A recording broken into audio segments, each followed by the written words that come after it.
You're listening to an Airwave Media podcast. This episode is brought to you by Reese's Peanut Butter Cups. In breaking news, leading scientists worldwide are conducting experiments to determine if Reese's Peanut Butter Cups are the perfect combination of peanut butter and chocolate. However, it appears the study was inconclusive, as the scientists couldn't help but eat all the Reese's. Because when you want something sweet, you can't do better than Reese's. Find Reese's now at a store near you. We took it all.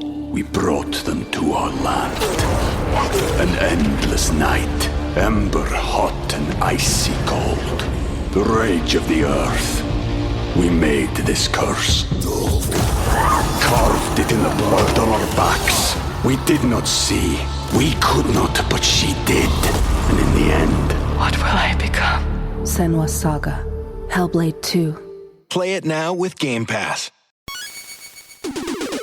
Recorded in Chicago, Illinois, with your hosts, Ken, Matt, Neal, and Jeff. This is Triviality. Hello and welcome to Triviality, the game where a lack of seriousness meets a little bit of knowledge. My name is Ken. Welcome to the show. We have Jeff and Neal in the studio. Hello. How you doing? Nice to see you guys. We got a pretty full house today, so we're just going to jump right in, right? Yeah, we are. Matt is not here. He's trying to craft a new type of water. I don't know what that means, but that's what he's doing. It's a very complicated distillation process, right? Something like that. Yeah, it sounded very long and drawn out, so we decided to hang up the phone. Well, we have lots of guests, so we're going to get right to it. First of all, we'd like to introduce a Not a Robot supporter from Concord, New Hampshire, Kelsey Slade. Thank you for being our 500th Patreon supporter. It is an honor. You know, I had been thinking about starting to support you guys for quite a while, but I'm glad I waited until the moment I did, so I could be lucky number 500. So you could be enshrined in history, or at least our history. Exactly. Well, tell us a little bit about yourself. Yeah, so I am an IT manager. I work for a nonprofit organization that does sustainability work with corporations and investors. So outside of work, I tend to switch between a lot of different hobbies, including most recently bowling. I've joined a bowling league relatively recently, and I also have a variety of artistic hobbies, drawing, painting, music, and like I said, a little bit of video gaming. So hopefully that knowledge comes in handy. Very good, yeah, and we heard there may be a video game theme today, but we'll get to that in a second. Our other competitor today is going to be Ken Ludlow. He's a Dutch enthusiast from Mississauga, just outside of Toronto, Canada. Welcome back to the show, Ken. Thanks, Ken. I appreciate it. Yep, too many Kens, but tell us a little bit about yourself. Yeah, I'm a project manager based out of Mississauga, Ontario, Canada, so just outside Toronto, like you said. I work for a software company. So basically, when customers come on board to start using our software, I travel around North America mostly and kind of help them implement it and that sort of thing. I typically live in Mississauga with my wife and daughter here, but could be traveling anywhere. I think the last time I was with you guys, I was in Chattanooga, Tennessee. Okay. That's right. You were in a hotel. Yeah. We probably happened to be this home today. We probably made this joke last time, but I'm just picturing George Clooney in that one movie. Up in the air? Up in the air. Yeah. You just got tons of points. I do have a fair number of airline miles and hotel points. Well, welcome back to the show. And again, a returning guest, John Liu. He's an Oakland 5 supporter from Santa Monica by way of, what'd you say, Connecticut? Rhode Island. Rhode Island, that's right. By way of Rhode Island. Welcome back to the show, and thank you for hosting today's game. Yeah, thanks for having me. It's been a while since I was last on the show, back in the pandemic. Lots happened, but it's great to be back, and this time it's fun to be in the host seat instead of the contestants. Yeah. Do you feel more pressure or less pressure? Neither. I don't think I was pressured either time. It's just fun to be on the show. There's no expectations, right? We're just here to have Hopefully fun. That means we're doing our jobs. Well, I'm feeling a lot of pressure to perform well today. John was one of the last people we saw before everything shut down. He was at our party in Chicago. Literally in person, yeah. Yeah. I haven't seen another person live since. And he's got the T-shirt. Look at that. Look at that branding right there. T-Public. That's right. John, just remind the folks about yourself. Yeah, so I am a marketing insights analyst for a video game company and, love video games. That's my biggest hobby. And during the pandemic, trivia became my biggest hobby. But now I'm kind of like evening out again. I'm reducing my trivia and playing more video games. All right, sounds good. And you said this would be a lightly video game theme today, but doesn't necessarily require a ton of video game knowledge. Yeah, that's right. So it's more of a general knowledge quiz. It's actually mostly inspired by the categories from Learned League, but every question has some kind of video game tie-in, and then a number of questions are directly about video games, but it's not intended to be a quiz just for the video gamers. And in testing, I think the trivia enthusiasts generally did better than the less trivia-infused video game enthusiasts. So we'll see. All right, sounds good, but we are looking forward to playing this game. But first, we need some teams. Kelsey, you informed us that it was a holiday today. So what was that holiday? Yeah, the holiday is, there are two, actually, National Absinthe Day and National Cheese Doodle Day. All right, so you're going to be playing with Ken, the other Ken, not me in third person. But what was your team name going to be? So we are going to be an absinthe of cheese doodles. All right, sounds good. And since it's cheese day, we're going to be the Gouda, the Bad, and the Brie. Because Neal said you can never have too many puns. And that's going to be me and Jeff. And Neal's going to be scorekeeping. But first, we need the rules. The rules of the game are simple. 20 questions split into 2 rounds worth 10 points apiece. At halftime, there'll be a special swing round designed by this week's host. After regulation, players will enter the final round with the points that they've accumulated and will have a chance to wager 0 to 30 points on 5 categorized questions. At the end of the game, someone will be named the cream of the crop. I am the cream! All right, without further ado, I'm ready to get going. Jeff, you ready to get going? Let's do it. All right, John, take it away. All right. So round 1, question 1 will be in the category of science. So your first question is, Half-Life is a pioneering first-person shooter title. The half-life of a radioactive substance is how long it takes for half of any quantity of it to decay. What Greek letter represents half-life, both in science and the game? We can lock in, Ken. Yeah, I got it, Jeff. I know, you got it from the game and I got it from science. Hey, how dare you? It's true, though, right? Not necessarily. Other team, what are you thinking? And feel free to talk out loud. All right, Kelsey, what Greek letters do you know? Well, I know a lot that are related to radiation, but I'm not positive on which one is going to be representative of the half-life. I know alpha, beta, gamma rays. I don't know if it would be delta, maybe, like change or... typically represents a change of something? Yeah, let's go with delta. Okay, perfect. Yeah, we're going to go with lambda.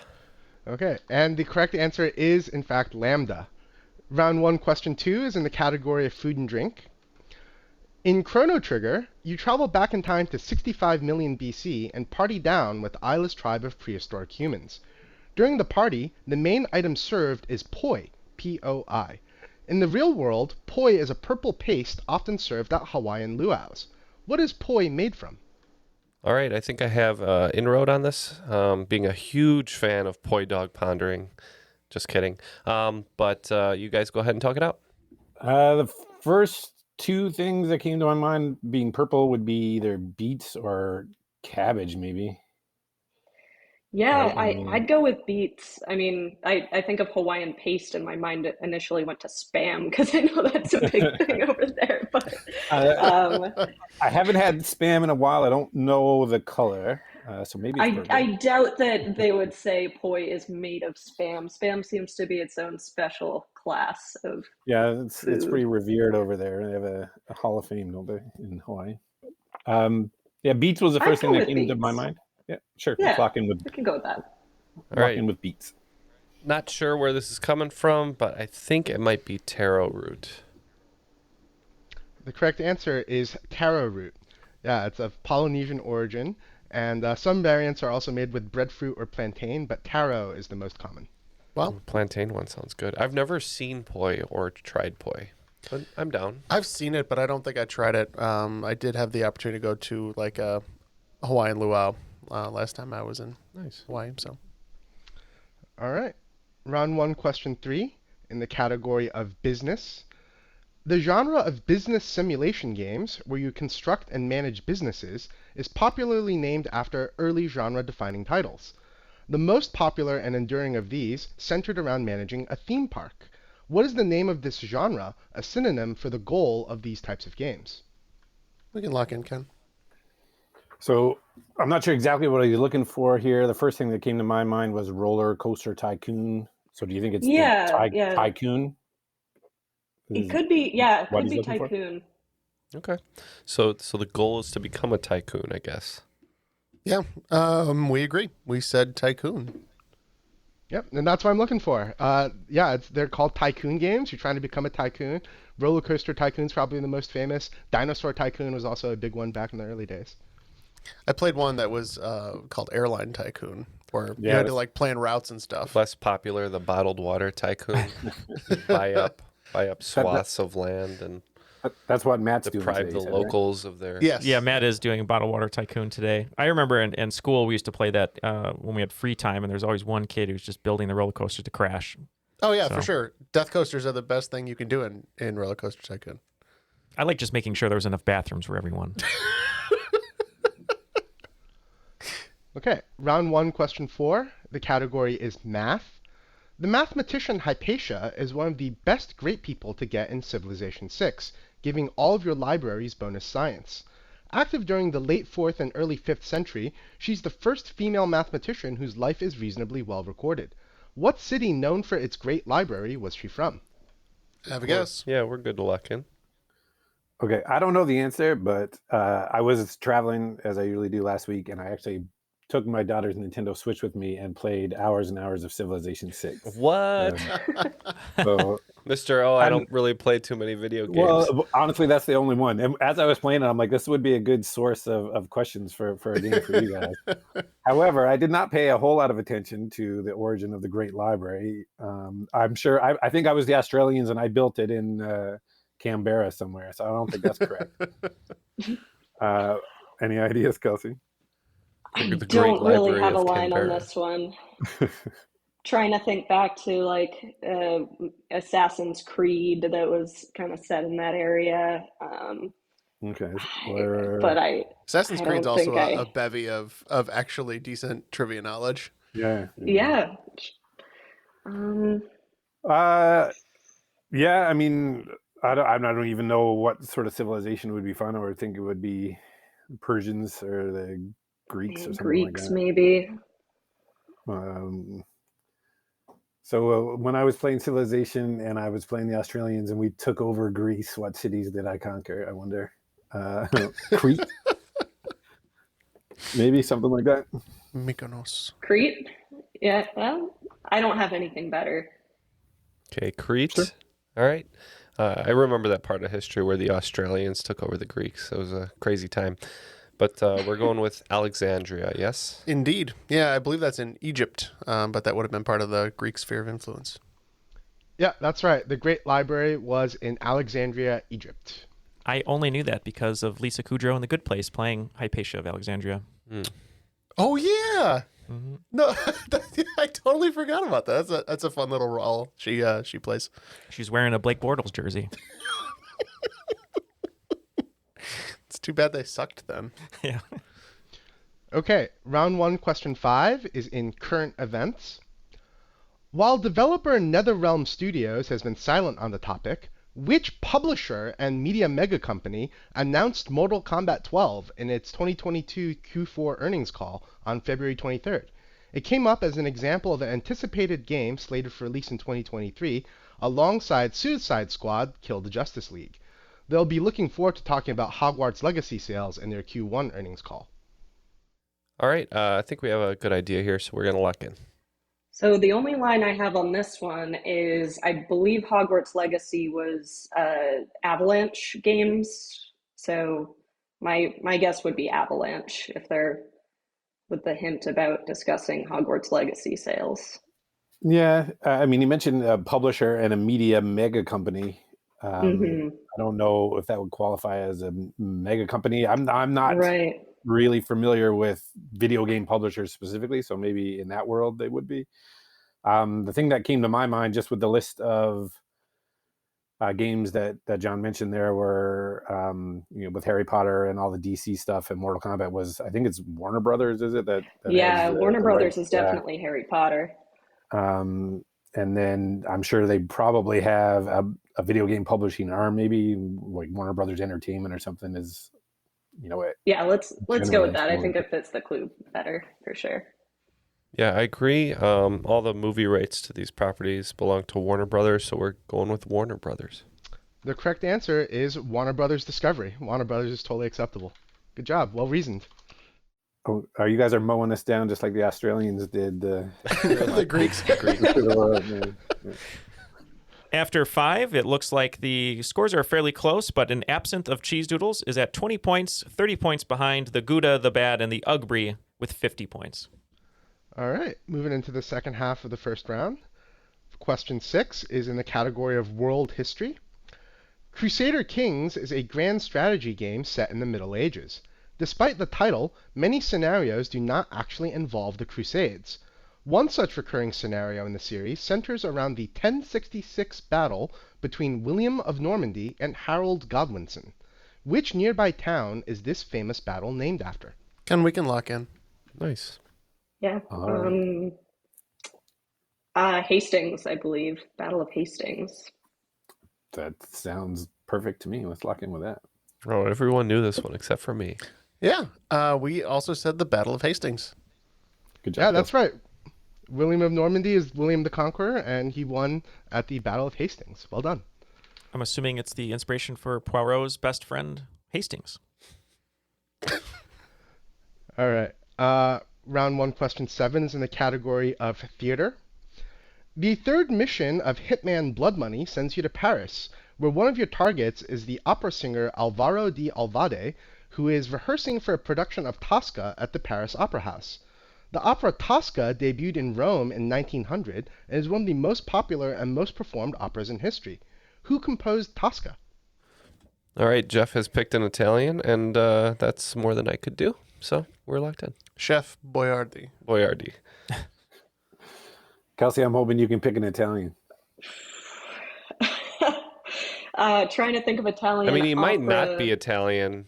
Could not be Italian, but I think it's a good idea to guess an Italian.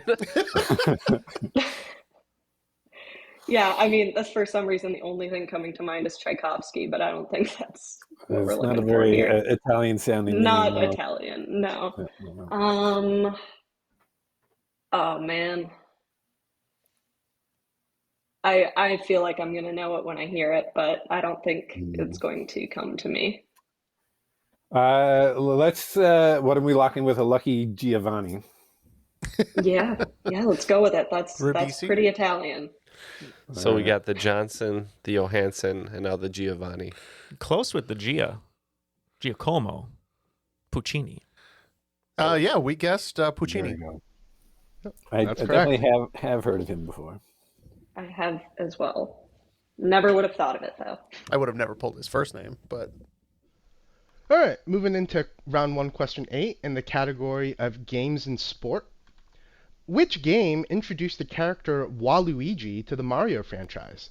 This game had 20 characters, including some that hadn't been seen in years, allowing for matches like Daisy and Birdo versus Donkey Kong and Toad. All right, we're going to lock in with a guess here.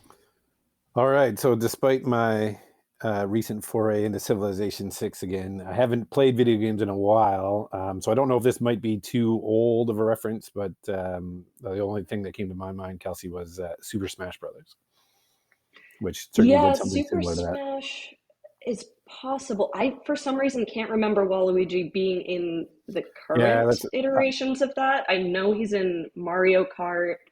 I know he's in... like Mario Party. Mm-hmm. Yeah, the name is not familiar to me, so I don't know if there's newer versions of this or newer versions of anything. But I know Super Smash Brothers kind of pitted characters against each other in the way that John laid it. So that'd be the best thing I can think of. I don't know if you have anything else. Yeah, I'd go with that. I mean, I can't I'm trying to think of anything. They designed the halftime show for the Super Bowl, right? Super Smash Brothers. People will get it. I'm sort of leaning towards. Sorry. I'm sort of leaning towards Mario Party, but sure. I would go with. I mean, if you want to go with Super Smash, we could. No, but let's do. If you're thinking Mario Party, we'll lock in with that. I'm hoping Ken's gut is right because there's actually more animosity in our house when we play this game than Super Smash. Yeah, because he said like one-on-one matchups made me think of Mario Tennis, and I know that Waluigi started in like one of those side, like kind of goofy games, so we're saying Mario Tennis. You picked up the clue exactly. Yeah, the doubles matchup implied Mario Tennis. Well done. Nice poll. Round 1, question 9 is in the category of geography. The original game Uncharted was set in South America, but the movie shifted the action to which country in Asia whose largest city by population is Quezon City? Quezon. Where would they have a film industry that would support a movie like that, though? It doesn't necessarily have to have been shot there. It just takes place there. Oh. Yeah, I don't think it'll help anyone, but it was not shot there, so that makes sense. Yeah, I don't get on planes. I don't know how they stay in the air. Does he not fly anywhere? No, I'm just. Oh. Say hello to your pilot for me. I didn't know if he was like John Madden and he took his bus everywhere. All right, Ken and I discussed a couple possible answers after ruling a bunch out, and we're just gonna have to take a guess. We have a reasonable guess. Has your travels ever taken you to Quezon City? Not yet. We gotta get our salespeople focused a little bit more over in that part of the world, I guess. But I don't have a great guess either, Kelsey. But I've seen the movie. So obviously the beginning was set mostly in North America. And then they were in a city where they were kind of exploring around underground a little bit. And then the final scene, spoiler for anybody who hasn't seen it, takes place seems like an island kind of area, right? So I don't know if one of the places, a country there that, there's quite a bit there, mostly islands, Philippines or Sri Lanka or Malaysia, Sri Lanka, Singapore. Yeah, see, I got to start paying more attention when I'm watching the movies, I guess. Sorry, Singapore, Malaysia, Sri Lanka. Do you want to say Sri Lanka? Sure. All right, you guys are going with Sri Lanka. I'll let you take this one. Yeah, just kind of ruling stuff out. We couldn't place it, and so we just guessed a country where we couldn't name any cities. So we said Laos. So the correct answer is the Philippines. No way, that's not Manila? No, Quezon City is in the Metro Manila area. Oh, no way. But it's actually like a subsidiary city that is larger in population than like Manila proper. Oh, wow. Yeah. And I believe the Philippines was said too. I think, Ken, you said it. Yeah, that was the first thing that came to my mind. I should have stuck with it. Yeah, I thought it looked vaguely Spanish. Yeah, same. And I was thinking the island is Luzon sounded like that, but I thought for sure it was Manila. But that's great fact. I love when I'm wrong and I learn something. I love when Jeff's wrong and I learn something too. I just love when Jeff's wrong. That's supposed to be how that works, right? But usually I just get it wrong and I'm like, that's a sports thing. I'm not going to remember that. All right, last question of round 1. Yep. Last question, round 1, is a video game before and after. So, what combination of two games might have the following premise? Mario's first visit to Yoshi's Island takes a turn as his quest to rescue the princess brings him to Azeroth, where he ultimately faces the Lich King Arthas at Icecrown Citadel. All right, we're locked in. All right, Kelsey, there was a lot of words in that question. Yes, there were. I did not understand very many of them. Yeah. So we're looking for I have no idea on the second one. The Mario one. Yoshi. All right, first time going to Yoshi's Island. The only before and after I can get that could even remotely make sense would be like Super Mario World of Warcraft or something along those lines. That is already far more than I ever would have gotten, so we can certainly lock in with that. All right, let's go for it. We think that would be a great guess because we said Super Mario World of Warcraft. The correct answer is Super Mario World of Warcraft. Well done. All right. Good job. Good job. I've gotten some criticism on this question because technically Mario visited Yoshi's Island as a baby in the game Yoshi's Island, but the first game that came out was Super Mario World. That's what threw me. I'm just going to tell you that. Like, I didn't even consider that because we'll retract the points. After the first round, team An Absinthe of Cheese Doodles picking up 20 more points, bringing their totals to 40. And the Gouda, the Bad, and the Ugbri picking up 40 points in the second half, bringing their total to 90 going into the swing round. Before we go to the swing round, just wanted to say a super big thank you to John, Kelsey, and Ken for being Patreon supporters. It helps our show. We've already been in the process of upgrading a ton of our equipment. We got new microphone arms. We're going to get some new tables. We got new chairs. It's just making recording a lot easier. And we're also going to be experimenting with a little bit of video. And our new recording platform will also allow some of our patrons to actually watch in the background. So what's really nice is you can just kind of watch. You don't even have to interact or do anything with the game. You can just listen, and we might be able to do that for a few special patrons. But most of all, you get a lot of bonus audio content along with some stickers, boxes, and things like that. And I guess the main selling point, Jeff, is that you get the new main feed episodes ad-free. Yeah, and often you will get them early as well. My favorite selling point is so that there's less noise in the recording. Ken was so kind as to get me a straitjacket, which I'm wearing currently. So if you'd like to join in supporting the show with John, Kelsey, and Ken, and just help us buy a new straitjacket for Jeff, you can go do that at patreon.com/trivialitypodcast. And before we actually get back to John for the swing round, we just had a really quick message for you. We've been saying it for the last few weeks. For the next 2 months, our new network, Airwave, is going to be conducting a listener survey to help us get to know you, your interests, and what you think of the show. Yeah, please support us by taking that survey at surveymonkey.com/r/airwave.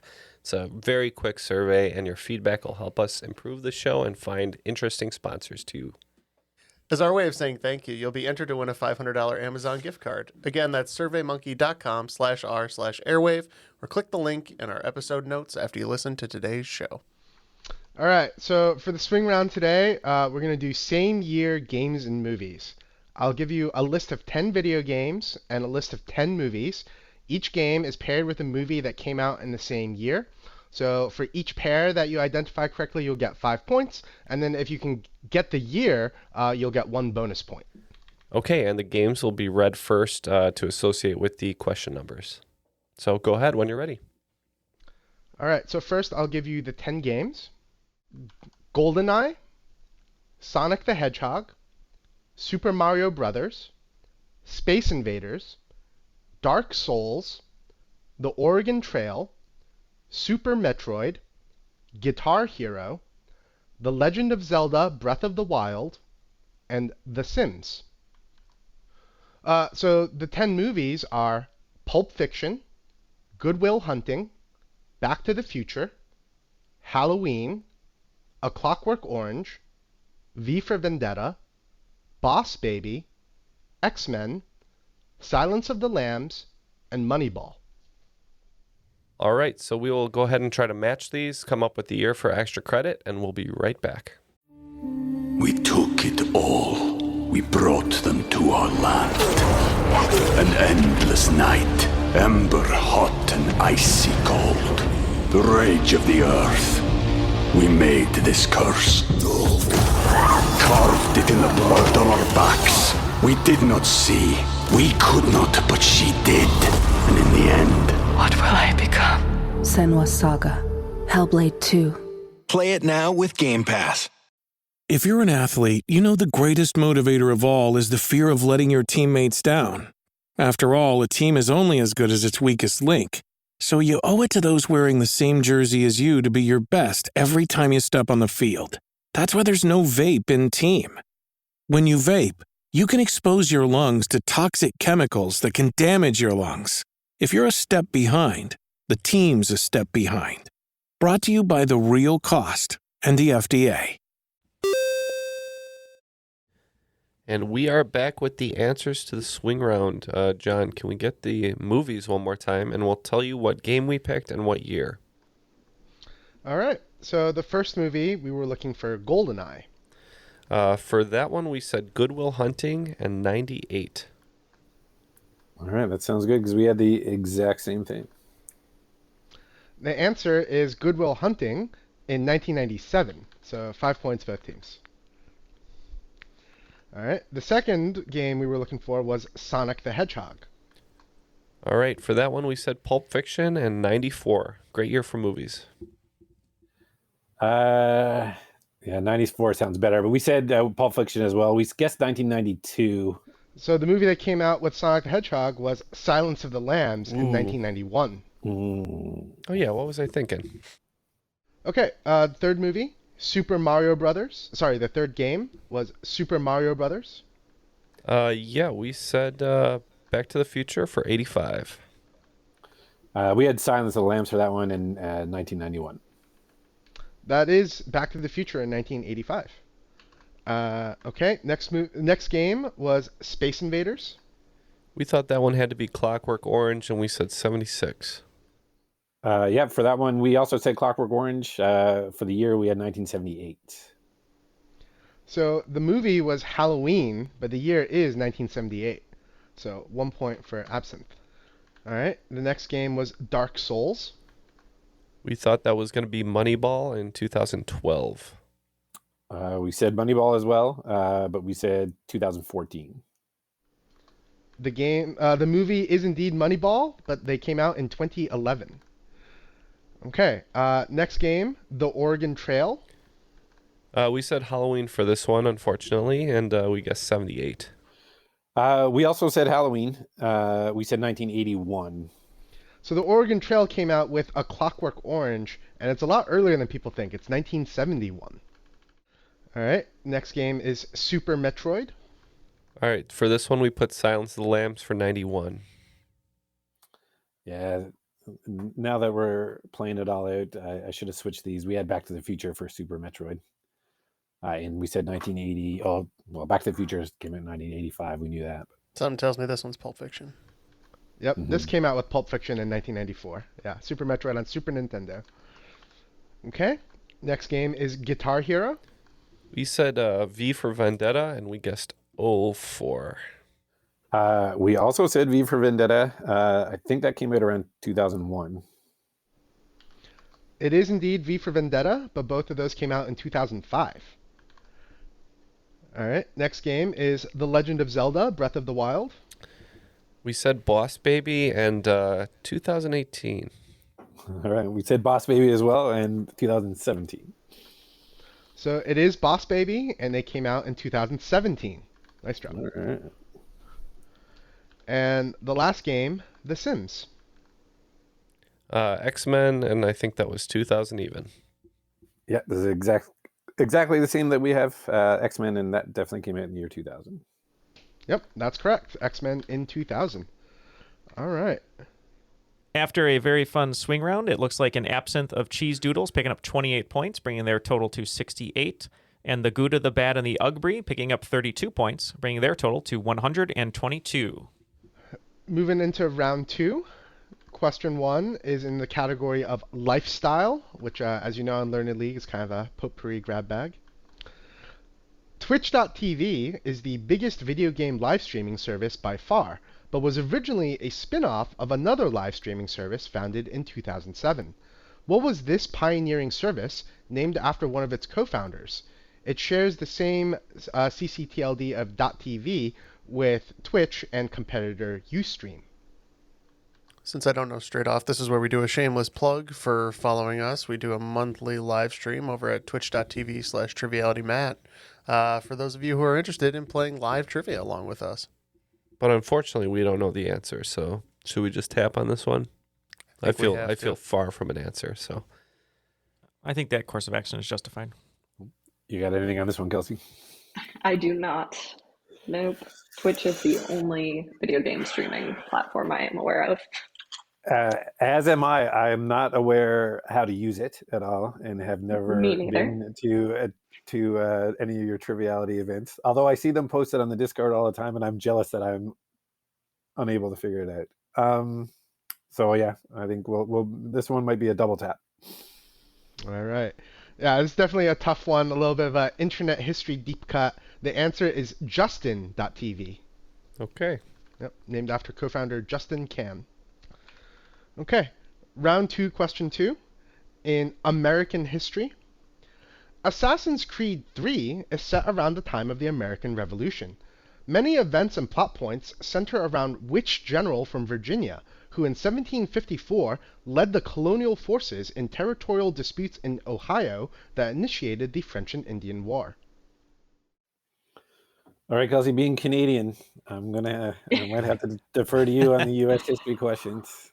Yeah, that's fair. Unfortunately, history is not my strongest suit. Sherman was the first thing that came to mind. Yeah, me too, but I don't know if that was a tree or a tank or what. It might be Definitely all a of person. And also a general. I guess they could have named the tree and or the tank after someone specific. So if that's what's popping in your head, let's go for it. Let's go for it. Believe the namesake for the Sherman was from the Civil War. We're talking way before that, and I believe the general who would become the leader of the colonial forces in the American Revolution cut his teeth in the French and Indian War, so we said Washington. Correct answer is George Washington. Yeah. Like I said, history not my strong suit. Completely. I have heard of George Washington before, even up here in Canada. All right. Round 2, question 3 in art. Grand Theft Auto 5 is set in San Andreas, a fictionalized version of Los Angeles. The game's map is expansive and includes a fairly good reproduction of which art museum named after an oil baron located in the Santa Monica Mountains in West LA, across the 405 highway from Bel Air. All right. You have some nice How are art you on oil behind barons? you. They're just puzzles. All right. I was hoping we could get it from the art angle. Who are some oil barons? I don't know. Rockefeller, is he an oil baron? Yeah, he is. I believe he set the standard for oil barons. Oil baronship. The Rockefeller Art Museum? Sure. Yeah, we said Right. we said the Rockefeller as well. Okay. The answer is the Getty Center, named after John Paul Getty. Yeah, when he started the museum, he was replaced by Christopher Plummer, if you remember, Ken. Mm-hmm. Oh, okay. Yes. Did he also like to stamp his name on a bunch of images, or? Yeah, he loves going on the internet. That is also named after him, yeah. I was wondering about that after you said that. That's interesting. All right. Round 2, question 4 in literature. Ready Player One is a book about 80s nostalgia centered around video games. The core plot is driven by the quest to retrieve an Easter egg from which 1980 game for the Atari 2600, which popularized the idea of video game Easter eggs when the programmer hid his name in the game as a secret. It's just this, right? There's no more to it? I don't know. I think it's just called that, so we're going to lock in. All right. I have seen the movie Ready Player One. I don't think I read the book. You have one up on me. So we're looking early for Atari games. Yeah, from 1980. That would have had the first Easter egg. Because I don't think in the movie they actually referenced the actual game that like they may have in the book. So I don't know if my knowledge of the movie is going to help us too much. I think they probably came up with something different for the movie. I could be wrong about that. I did play Atari games in the 80s. Let me see. The only ones that are coming to mind, and I don't think it would be correct. Like I know Joust was a game that I played on Atari. Oh, I love Joust. Yeah. Centipede. There's another one I'm thinking of too, but I'm not going to pull the name. I go with Joust. Sure. That's a great game. Yeah, we love Joust. I think the game is just called Adventure, and it looks paint-peelingly boring, but I've never played it, but we said Adventure. The correct answer is adventure. And I think they did use it in the movie, but I mean that did they? was a while. It's been a while since Yeah, I've seen it was I in can't- there, yeah. but adventure is also a trivia nugget of having the first Easter egg. So it's good to know. All right, round 2, question 5, in the category of film. Which actor and producer who has won a BAFTA award, has 2 Academy Award nominations, and 8 Emmy nominations, starred as the main character in the 2008 video game movie Max Payne? This actor is also well known as a musician, releasing a #1 song with his group in 1991. Yep.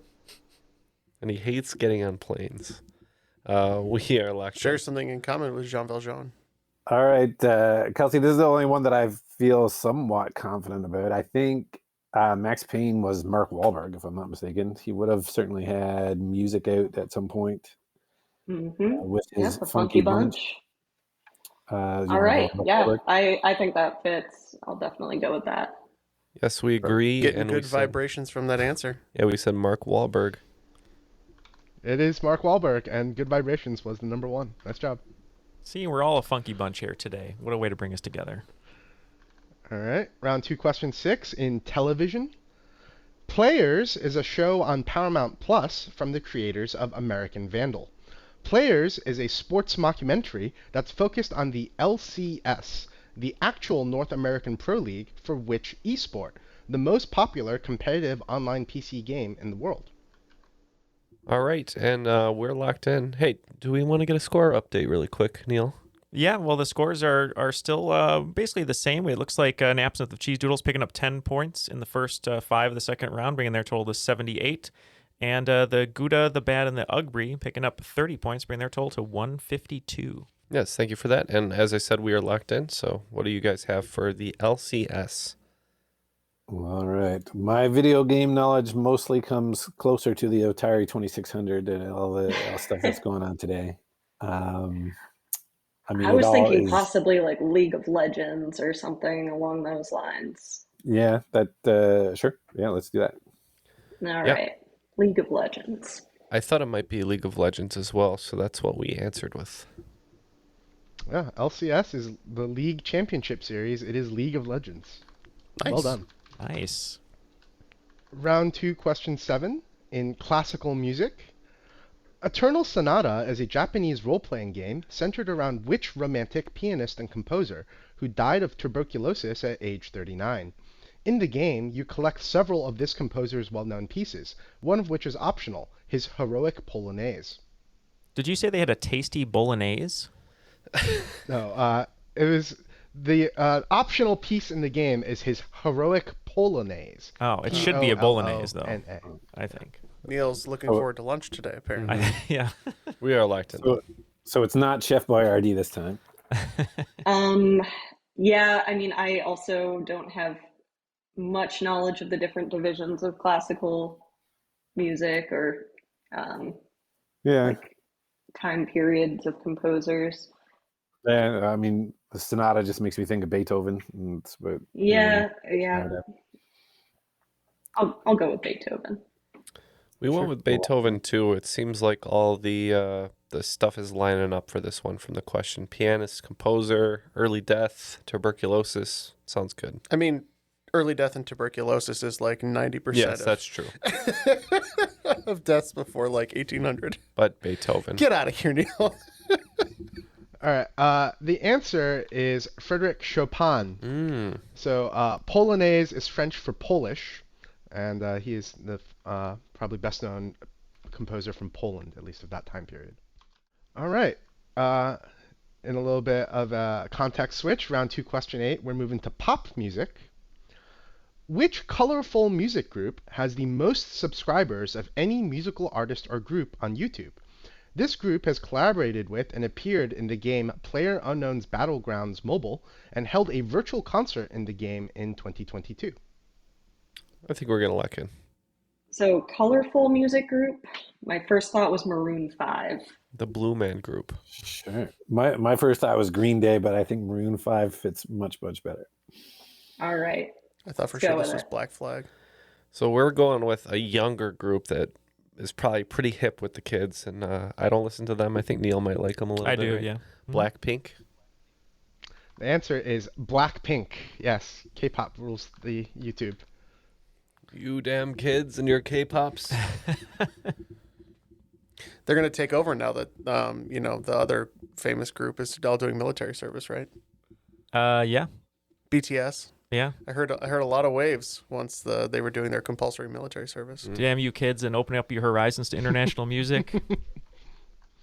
All right. Round 2, question 9 in language. Which language is the third most commonly spoken language in the United Kingdom after English and Welsh? Video game characters that speak this language include BJ Blazkowicz from Wolfenstein, Lydia Sobieska from Tekken, and Zofia Bosak from Rainbow Six Siege. All right, Jeff with an interesting answer. I like it for the name associations for the video game characters. Yep. I'm surprised it's the third most spoken in the UK, but let's go with it. Based on the names, I was thinking, well, I don't know, Wolfenstein, German, maybe, or Yeah, the names were kind Russian. of the way I was looking at it too. I mean, the first thing that came to my mind looking at the names was Polish. Again, I don't know that Polish would necessarily be the third most spoken language, but there could have been certainly an influx of people from Poland during the Second World War, maybe, that came through, something Right. like that. Yeah. Polish sounds good to me. Yeah, I believe there was an influx of Polish immigrants to the UK, and we guessed Polish. Correct answer is Polish. Well done. Nice. Good job, Ken. And this Ken as well. Hey, I had nothing to do with it. Good job to all the Kens Way to go, everywhere. Kens. Yeah. And the last question in the second round is another video game before and after. What combination of two games might have the following premise? You join the Grey Wardens to defend the continent of Thetis from the Blight, but end up leading different historical armies in wars of conquest all over the world. Thetis is Thedas. All right, it looks like an absinthe of cheese doodles is locked in, so feel free to talk it out, guys, in the studio.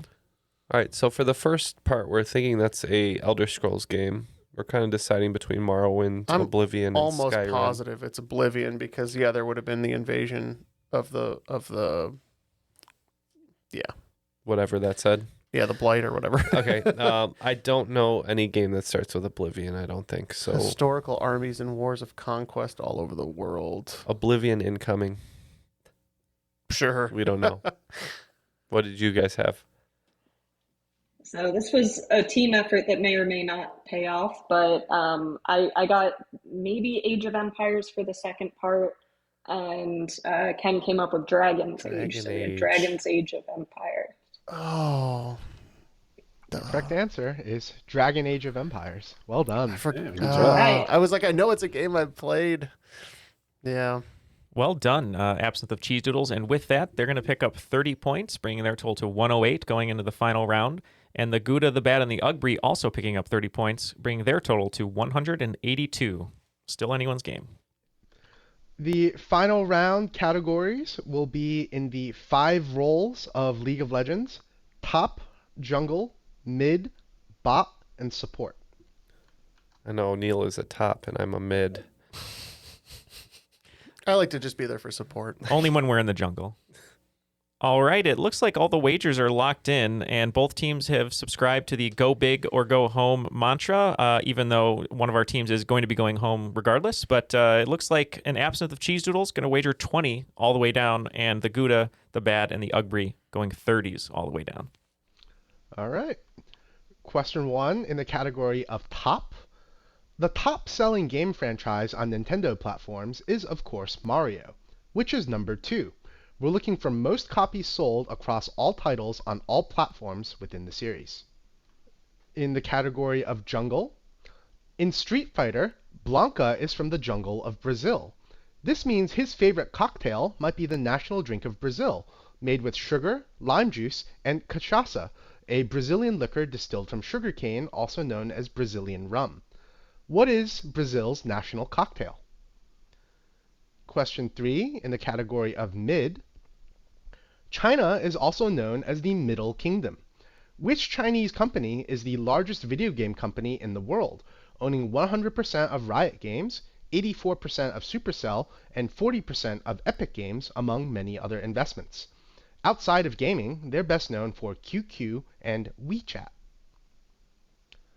Question 4, in the category of bot. One of the most beloved robots in gaming is Mega Man, but that's not actually his original name. It was changed for the US market. What was his original name that fit a theme with other characters like beat, tango, treble, and roll? And question 5, in the category of support. Early adventure games sometimes had completely insane puzzles designed to force you to call the 1-900 support line for hints to figure out how to proceed. The King's Quest series was especially infamous for this.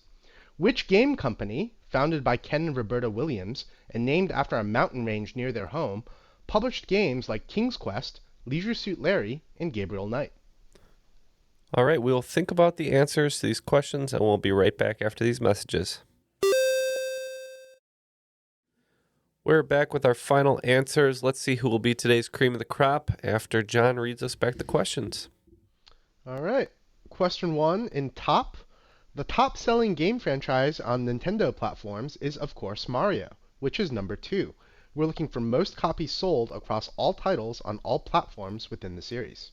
Well, I know this weird fact that Pokemon is the best-selling franchise period of all time, so we're thinking it's got to be number 2 in video games. That's a great guess. We went with Zelda just because it's been around for quite a while with a lot of different iterations. Yeah, the correct answer is Pokemon. Yeah, the top grossing IP overall, number 2 game on Nintendo platforms. It helps that they come out with 2 every time. Yeah. As soon as they said that, I was thinking the same thing. Yep. All right. Question 2 in the category of jungle. In Street Fighter, Blanca is from the jungle of Brazil. This means his favorite cocktail might be the national drink of Brazil, made with sugar, lime juice, and cachaça, a Brazilian liquor distilled from sugarcane, also known as Brazilian rum. What is Brazil's national cocktail? I don't know any Brazil-specific drinks, but the description kind of sounds like a mojito, so we said mojito. We went with something I tried one time. Not sure if it's correct, but the description sounds similar. And I'm not 100% sure on the pronunciation, but it's something like caipirinha, something like that. Yeah. The answer is a caipirinha, which I'd give them points. Yeah, let's give them the points. Yeah, you were right there. Nice, Ken. Well done. All right. In the category of mid, China is also known as the Middle Kingdom. Which Chinese company is the largest video game company in the world, owning 100% of Riot Games, 84% of Supercell, and 40% of Epic Games, among many other investments? Outside of gaming, they're best known for QQ and WeChat. Yeah, I'm pretty sure that this is like the conglomerate to rule all conglomerates in China. I first knew them for Weibo, and we said Tencent. Yeah, I don't think we had anything for this, did we, Kelsey? Not really, no. So we just guessed Eidos. It's a general video game company, we thought, but known in China as the Penguin Company, it's Tencent. That's for their logo. Yeah. Well done. All right. In the category of bot, question 4, one of the most beloved robots in gaming is Mega Man, but that's not actually his original name. It was changed for the US market. What was his original name that fit a theme with other characters like beat, tango, treble, and roll? At first, we thought there might be trouble in River City, so we were going to say Music Man, going with the theme. But eventually, we changed to Rocket Man. Yeah, we did stick with the music theme. We thought, hey, maybe if there's a treble, there's a bass. So bass or bassman. DJ Bassman. So, there is a character in Mega Man called Bass. In Japan, he's known as Forte. Mega Man's real name is Rockman. Rockman. We said that. Very close. Yep. It was between the two of them for us. Rock Yep. and roll. If there's a roll, there's a rock. Yeah. If there's a treble, there's a Yeah. bass. So Yeah. All right. Well, we didn't get the points, but good job, Kelsey, either way. thank you. And the last question in the category of support. Early adventure games sometimes had completely insane puzzles designed to force you to call the 1-900 number for hints to figure out how to proceed. The King's Quest series was especially infamous for this. Which game company, founded by Ken and Roberta Williams and named after a mountain range near their home, published games like King's Quest, Leisure Suit Larry, and Gabriel Knight? We thought this had to be Sierra. Yeah, this is the only one I felt pretty confident on. This is certainly more around the time of my video gaming experience, although my parents would have killed me if I called the 1-900 number for support. But we also said Sierra Games. And that's correct. The answer is Sierra Games or Sierra Online. Well done. How can you call them when you're also online at the same time? Well, yeah, you pick up the phone and you just get the modem sound. Well done to both teams. An absinthe of cheese doodles is going to be losing only 20 points, but brings their total to 88. So even though they are not the victor today, they can travel through time if they're in a DeLorean. And the Gouda, the Bad, and the Ugbree picking up 30 points. So it was a little back and forth in this final round, and they're going to end with 212, making them today's cream of the crop. The cream of the crop! Nobody does it better. Great game, you guys. That was a lot of fun. Well played. Well written, too. It was fun. A little painful, but also very fun. I think we just got lucky with knowing quite a bit of these. Video game hints. Yeah. Definitely that. I think Kelsey's... Yeah, we're like about the same age, right? So it's right. This is all the stuff we've just played. Kelsey's review, I think, is every Triviality game. It's a little painful, but a lot of fun. Mostly for the listeners. Yeah, that's right. Well, let's start with you, Kelsey. As we said, we're so appreciative and thankful that you became our 500th patron. Thank you for supporting the show. Any shout-outs, anyone you'd like to say hello to, or any parting words before we let you go? Yeah. Well, thank you so much for having me. This was a blast. I'll do a shout-out to my friend Nick, who's also an avid listener, my boyfriend Evan, and my parents and brother and sister-in-law. My brother and sister-in-law are also avid listeners as well. So nice. I'm sure they'll be listening to this. Thank you all. Thank you for the family affair. That's wonderful. Ken, always fun to have you on the show. This time you were at home, which was nice. You didn't have to worry about being in a hotel, but thank you for being here and for all of your support as well. Anyone you'd like to shout out? Any final words? Yeah, just thanks for having me back. The questions kind of missed our wheelhouse a little bit, but they were certainly well written, John. Thank you very much. Shout out to my wife and daughter upstairs to keep it down and give me a little bit of time to hang out since I travel so much. I usually like to hang out with them as much as possible, but we were able to figure out something to do while I recorded with you guys. So that was great. And thanks again. I look forward to coming back again sometime. Wonderful. Thank you so much. And John, as everyone else has said, wonderfully written game. Thank you for joining us. It's nice to see you again, even though it's not in person like it was the last time. But any final words for you? The stage is yours. Yeah, thanks. This was a lot of fun to write. I hope you guys had fun, even if it didn't quite hit your wheelhouse. And just a general shout out. There's a lot of great causes out there. There's a lot of great things to support. I think sometimes people can feel pressure that there's too many things to support. I would just say, hey, all we can do is try to leave the world a better place through our own efforts. So don't feel too burdened by too many things. Just make sure you're doing at least one thing. Very good point. And thanks again for hosting today's episode. So Kelsey said it was painful but fun, but you know what's not painful is taking our short listener questionnaire at surveymonkey.com/r/airwave or click the link in the episode notes. Speaking of Airwave, thanks to them as always and their great podcasts such as The Purpose Show, The Projection Booth, and Pulse of the Planet. Yeah, and thank you so much once again to all of our contestants and our hosts. Thank you to John, Ken, and Kelsey. For Matt, who isn't here on his world tour to fix water. And for Jeff and Ken, my name is Neal, and that was Triviality.